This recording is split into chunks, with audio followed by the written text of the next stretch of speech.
लोकसभा चुनाव 2024 से पहले चर्चा इस बात की है कि विपक्षी दल एक हो पाएंगे या नहीं हो पाएंगे, लेकिन इसके बाद सबसे बड़ी चर्चा अब ये होनी चाहिए कि अगर विपक्षी दल एक हो भी जाएंगे तो इन विपक्षी दलों का समर्थन करने के लिए उनकी पार्टी में कितने कार्यकर्ता, कितने नेता बचेंगे, क्योंकि एक एक करके मिशन लोटस के तहत कई सारे विधायक, सांसद, समर्थक, नगर सेवक सभी को भाजपा अपने खेमे में ला रही है और उनको कोई छोटे बड़े पद नहीं बल्कि सबको सम्मान के साथ वो पद दे रही है जिसके काबिल वो नेता हैं। जी हाँ, ये समय समय पर हमने देखा, चाहे मध्य प्रदेश में ज्योतिरादित्य सिंधिया की बात कर ले, ऐसे कई सारे राज्य हैं जहां पर अलग अलग नेताओं को पार्टी से तोड़कर भाजपा ने अपनी पार्टी में लाए और उनके साथ कई सारे नेता पीछे पीछे चले गए। इस बार भी कुछ ऐसी खबरें निकाय चुनाव से निकलकर सामने आई जहां पर कानपुर की बड़ी खबर थी कि सपा के 25 से ज्यादा नेता भाजपा में शामिल हो गए थे। वहीं बसपा की अगर बात करें तो बसपा के पूर्व प्रदेश अध्यक्ष डॉक्टर के सचान बीजेपी में शामिल हो गए। मायावती के वफादार गोविंद भाटी पिछले हफ्ते भाजपा में शामिल हो गए, जिससे पश्चिमी यूपी में बसपा को झटका लगा। तो ऐसे कई क्षेत्र हैं जहां पर धीरे धीरे करके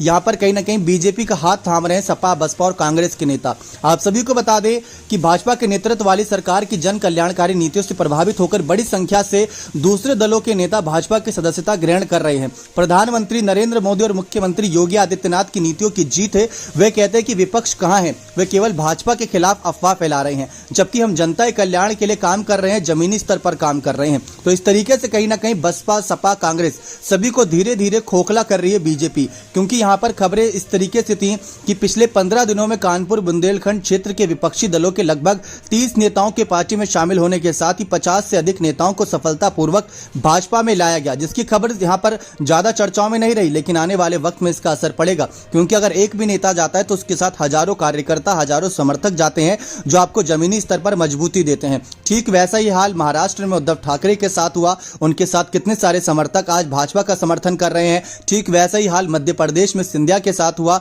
सिंधिया आज कहीं ना कहीं बीजेपी में चले गए और उनके साथ समर्थक चले गए। गुजरात में हार्दिक पटेल की बात कर लें, ऐसे कई राज्य हैं जहां पर धीरे धीरे से ही भाजपा ने कई नेताओं को तोड़ा, दूसरी पार्टियों से अपनी पार्टी में लाए और वही नेता आज कहीं ना कहीं सरकार बनाने में बीजेपी की बड़ी भूमिका निभाते नजर आ रही हैं। तो ऐसे में आपकी क्या राय इस मामले पर? क्या इन सब बातों को ध्यान में रखकर बीजेपी के खिलाफ विपक्षी दल, जिसमें मायावती, जिसमें यहां पर तमाम और बड़े दल, नीतीश हो गए, कांग्रेस हो गए, अखिलेश यादव हो गए, स्टालिन हो गए, ममता बनर्जी हो गए, शरद पवार, उद्धव ठाकरे, सबको एक हो जाना चाहिए अब, या अब भी वो देर करेंगे? और अगर देर करेंगे, जितना देर करेंगे उतना ही उनको नुकसान होता नजर आएगा, क्योंकि अगर विपक्ष एकजुट रहेगा, अगर थर्ड फ्रंट बनेगा या चार यहां पर पार्टियां अलग अलग तरीके से अपनी दावेदारी पेश करेंगे तो शायद थोड़ा मुश्किलात उत्तर प्रदेश के बाद तमाम राज्यों में भी लोकसभा सीटों के सामने आता नजर आए। आप अपनी राय इस मामले पर जरूर रखिए कि मायावती की रणनीति, अखिलेश और कांग्रेस की रणनीति उत्तर प्रदेश से क्या होनी चाहिए लोकसभा चुनाव को लेकर। बहुत बहुत धन्यवाद।